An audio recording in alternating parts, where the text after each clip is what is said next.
Who's your emergency contact? Who should we notify in the case of death? Welcome to the USP, where I spent the last 2+ decades of my life. Today we're just taking you guys on a journey and a day in the life of what we're trying to do out here with the YouTube program, with the YouTube videos and the clothing line. You know, today we have a meeting with a lender. You know, last time we had a meeting with the lender, you know, they told me that it was better that I had bad credit than no credit, since I didn't have any history for the last 25 years. But, you know, my situation hasn't changed. I mean, I've been out here a year, but I don't think my credit score is, you know, improved that much. But it should be a little better. We have 2 secured credit cards that we got in his name that we've been working on for at least 6 months. Yeah, you know, for those people that are still incarcerated right now, and if you're on your way home, man, have your parents, have your wife or your brothers or something get a credit card, a joint credit card, so when they're spending it, it's building your credit up at the same time. Because when you come home having to start over from scratch, having no record of any of your existence, no one's gonna run a real deal with you. No one's gonna give you an opportunity. You know, out here every day we work, we pay our bills, we pay our mortgages, not a mortgage, but our rent, our car note, all that stuff. But when you go talk to the lender, none of that means anything to them. You know, they want to see that you've been getting a credit card, that you have debt. I don't have any debt, but I guess it's better that I have bad credit than no credit. But, you know, from their perspective, seeing that you have debt or that you have bad credit, for them means that you at least try to participate in the game. Whereas opposed to me, I'm just a blank slate. I mean, if you're asking me, I'd rather loan money to somebody that doesn't owe anybody anything as opposed to somebody with a lot of debt. But, you know, I don't run the world, I don't make the rules. But today, we're trying to go talk to a lender right now to see if we can get a loan to purchase a building. Like right now, my wife has a tattoo shop. You guys can look her up on Instagram, Ember Steel Tattoo, out here in Salt Lake. But we're in the process of wanting to open up another tattoo shop. We don't, you know, we haven't settled on the name yet, but the idea of the new tattoo shop is like a homie tattoo shop, a homeboy tattoo shop for a lot of dudes that come out, especially, you know, dudes out here out of Utah that are coming home, that knows how to tattoo, been doing it in the penitentiary, been making a living off of it. And some of them, you know, that's locked up, like some of their work is phenomenal. It's, you know, it's better than a lot of these dudes out here. But again, you know, when you're coming home, people see that you've been in prison, or people see you have a track record, especially if you've been got sent to prison for like violent crimes, for murder or robberies and stuff like that. They're gonna be hesitant to let you into their circle.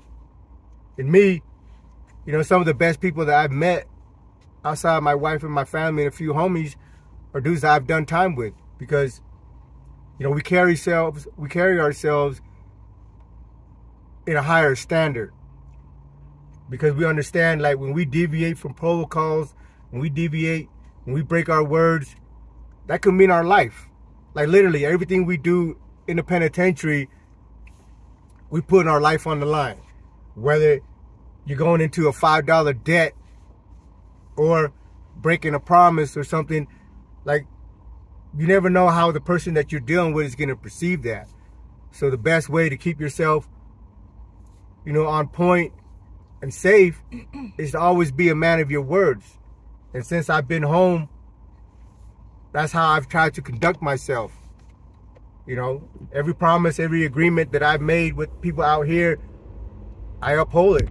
And if I'm late on something, it's because, you know, it was hell and high water and snowstorm and all sorts of shit that prevented me from doing it. When I came home, you know, a couple of my homies out here, a couple of people I know, they raise them pocket bullies.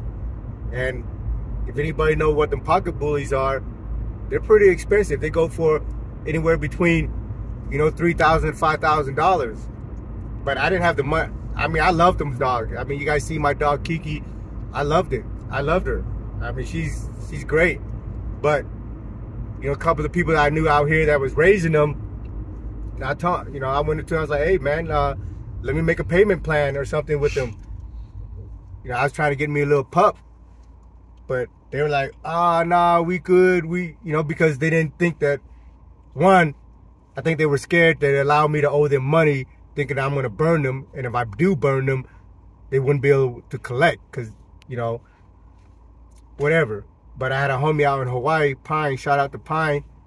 You know, I seen on his little page that he had just some pups back in December. And I called it Pine. Me and Pine, he's Hawaiian. We did time together in Lompoc. I hit him up. I was like, hey man, I love them dogs. I'm trying to get one. How much you sell one those for? He's like, oh, they go for 5 racks. I said, man, I ain't got 5 racks. Plus, I want a homie discount. So he was like, I'll give it to you for 4. But, you know, I told him, I ain't got 4 racks on hand just to give you. Let me make monthly payments to you. At least $500 a month. Without hesitation, he said, yeah, bro. And freaking in February 4th, he had his girl, shout out to Bree. She flew Kiki over from Hawaii to Utah to deliver the pocket bullet to me. At no additional charge. Did we pay for that? No, with no additional charge, just out of love. Put the puppy in my hand with just my agreement. There's no contract, nothing but my word that I'm going to take care of the 4 racks that I owe him. And last week, I made the last payment. He's got all his money. Kiki belongs to us now, complete and clear. But it's just, you know, dudes that I've been dealing with are dudes that I know from prison, because we understand that when we give our word, that's what it is. Regardless of the amount of money, regardless of whatever's going on, when I shake someone's hand, that's what it is. And since I've been out here, the people that's giving me jobs are dudes that been in prison, or dudes that I fuck with, that I deal in different aspects of my life with, or dudes that's been locked up, because we carry ourselves on man time, on a higher standards than these average people out here. And that's not to, you know, talk bad about the average citizens or anything like that, but it's just, it's only natural for human beings to have, you know, hesitation and biased opinions of people like me that's been where I've been. But it, you know, that's part of my program with this YouTube and stuff, is to show you that, yeah, I've been to prison. I spent my whole adult life incarcerated. But at the same time, I'm an honorable person. And I try to conduct myself in that way. You know, so here, right now, we're heading our way down to, what is it, 58 South?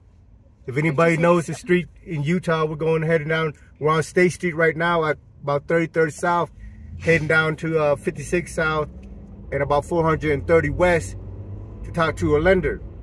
But this lender is a friend of mine, and we explained the situation. Like, I'm not going to qualify for the building that we're trying to get, because we're trying to open up a new tattoo shop, a clothing line, and open up a space for a couple other different businesses that, you know, some of the homies out here been wanting to do, but they don't have the space for it, or they can't afford the space. But the building is 1.3 mil. Obviously, I don't qualify for 1.3 mil. There's nothing in my track record, nothing in my credit line that says that I qualify for that type of loan. And we explained this to the lender that we're about to speak to. And, you know, we called him yesterday. He's like, man, come into my office. We'll have a conversation. Because, you know, through the people that I'm going through, they know that I'm not going to get myself in a situation that I can't, you know, handle. And I believe that the business plan that me and my wife have about opening up our tattoo shop and a clothing shop and maybe even a barber shop is going to be profitable enough to pay the mortgage. And with our tattoo shop, you know, my whole program out here is to extend a helping hand to those people like me. You know, but if you're a rat, you're a sex offender and a piece of shit, do not apply. Yeah, don't apply. Don't come holler at me, man. Fuck you and your mama. But if you're a good dude, because I understand that we all made mistakes. I made mistakes when I was kids, and I paid for it. You know, society told me, hey, we deem 26 years is an adequate time for your pension. I mean, for your what's how they call? Penalty? No, yeah, penalty. But you know, when you go to the Catholic priest and penance. You know, I paid my dues. But you know, being sentenced to 26 years. After the 26 years, it's not over. I'm still being, you know, stigmatized and at a disadvantage for that, maybe for the rest of my life, because there's doors that won't even attempt to be open for me just because of my record and my history. And it's disappointing, but like I said, I don't bark up trees and I don't go to places where people don't want me. I'm like water, man. I move and groove to where, you know, I can get to where I'm going.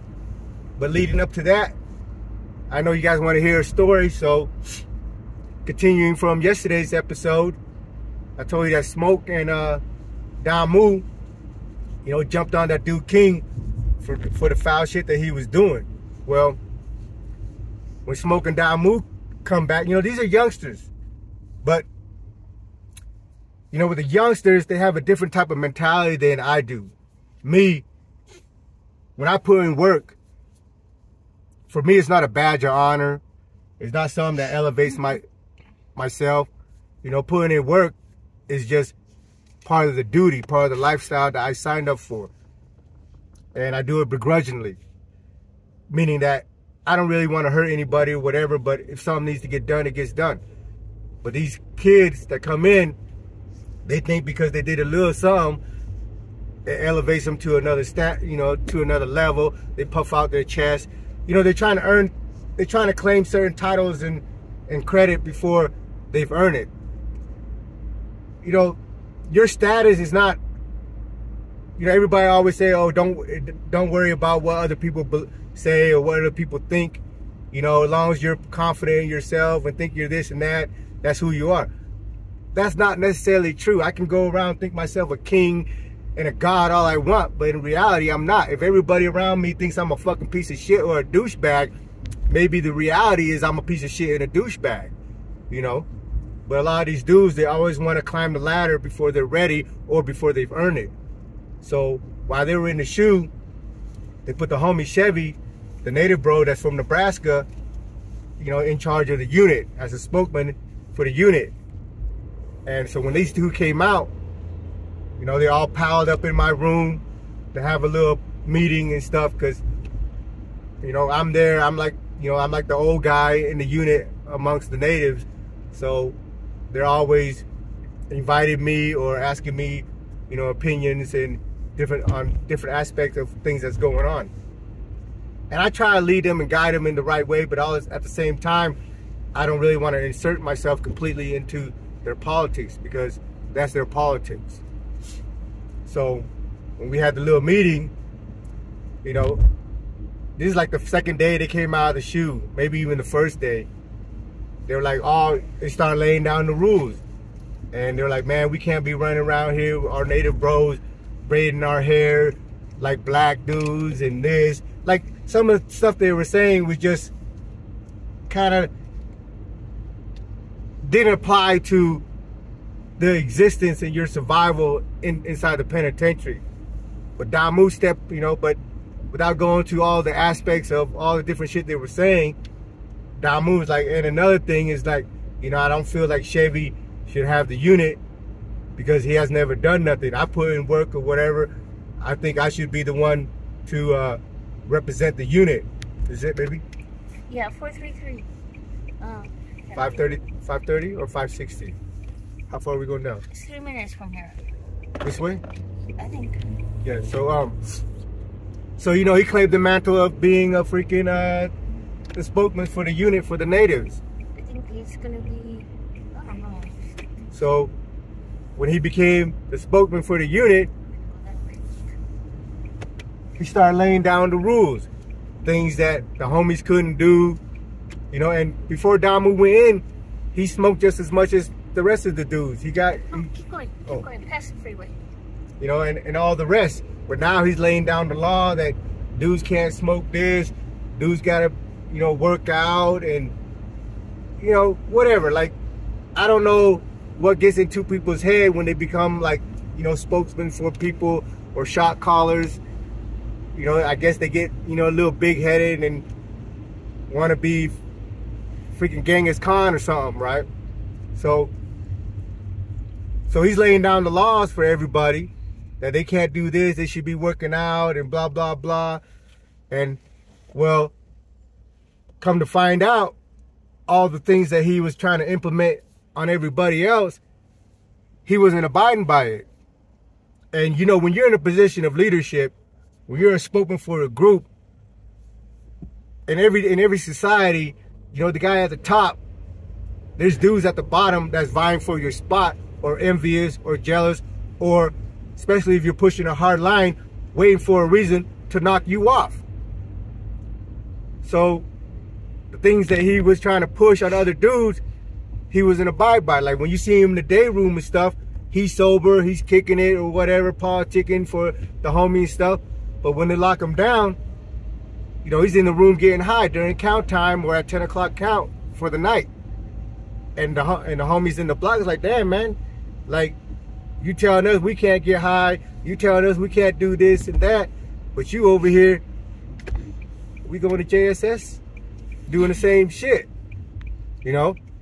But, I mean, that's not an issue because it's not really a big issue because everybody gets high, everybody parties, and to a certain extent, everybody has a certain level of debt as long as they're taking care of it, you know? This is not where we went before. But on his part, it turned out that, you know, to pay for some of his debt, he was selling his phone time. Go with that. Everybody in the penitentiary gets 300 minutes a month for the phone. But there's a lot of dudes in the penitentiary that don't have nobody to call, which is sad, but that's the reality of it. So they don't want to just give their phone away. They use it and hustle and sell their phone time. This building over here, baby? It seems like it. Okay. Where do we park? I don't know. There's a parking garage back there. But, you know, where he ran into a hiccup was he had sold his phone to the homie Tone from DC. Now, I mentioned Tone in my videos before. Everywhere he goes, he takes the mantle for the DC car. He's the big homie for the DC car. And the reason he's capable of doing that is because he conducts himself, you know, on man time. Like, there's no smear, no smudge on his credibility, on his name, and on his gangster. So, everybody, when you're buying somebody's phone, you keep track of your phone time. You know, if I get on the phone 3 or 4 times, that's 60 minutes. You know what I mean? So when I get back on, I should have 240 minutes. Well, Tone got back on the phone. He's only used it a few times, and there's 100 minutes missing from his phone. So he's like, what the fuck?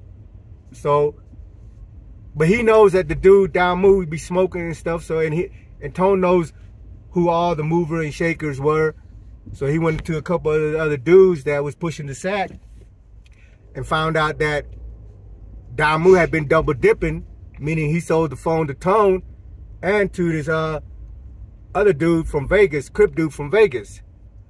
So now it's an issue because 1, that's stealing, and 2, you just don't do business that way. Now you being disrespectful. And it came back that that's what he was doing. So now the homie Chevy, the one that he took the mantle from, the one that the homies gave the unit to, because Chevy was a responsible dude. He didn't get high, you know what I mean? He hustled, and he had a good head on his shoulder, but he was young and he was new to the system. So Damu and a couple other native bros felt like he didn't deserve the status or whatever, right? Or the title. But anyway, so they nominated Damu and this young dude named King which is the nephew of the king that got beat up, you know, a few weeks before. And Damu's cell is next door to mine.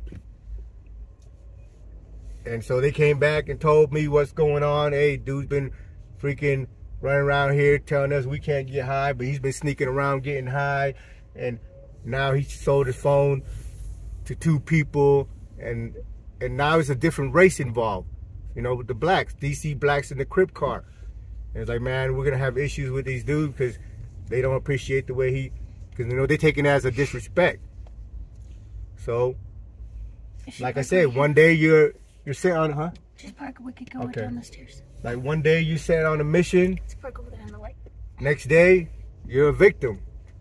They went in the unit. I mean, they went into his cell right next to mine. You know, I'm in my cell. I don't know exactly when they're gonna do whatever they're gonna do, but I know it's coming. And I'm in there cooking. You know, I cook a lot in there because the food at Chow Hall sucks. I'm in there cooking, and I hear the commotion. Bing, bing, bing, bing. You know, dudes body slamming into a locker, and all that. You know, and all the noise that comes along with the friction. So I step out my cell, because it's right next door to me, and I look in the window, and 2 dudes are beating the brakes off of him, you know. But Damu, you know, I think his name, they call him Damu because he was probably a blood on the street, you know. But he always walked around like he was some type of gangster. And when they were beating the brakes off of him, he was screaming. He's talking about, officer help, officer help. And, you know, when you do that, man, all your gangster go out the window because you knew what you did. You fucked up, take your ass whooping like a man and move on. But he didn't. And, you know, along with the commotion and noise that came with the fight and him screaming for the officer, the COs came, you know, contained the situation, took all of them to the SHU. But at this particular time, there was a lot of beef going on with the natives. And, you know, I continue the story because it's not just one story. It leads up to a crash. And I'll continue that on the next episode. Welcome to the USP.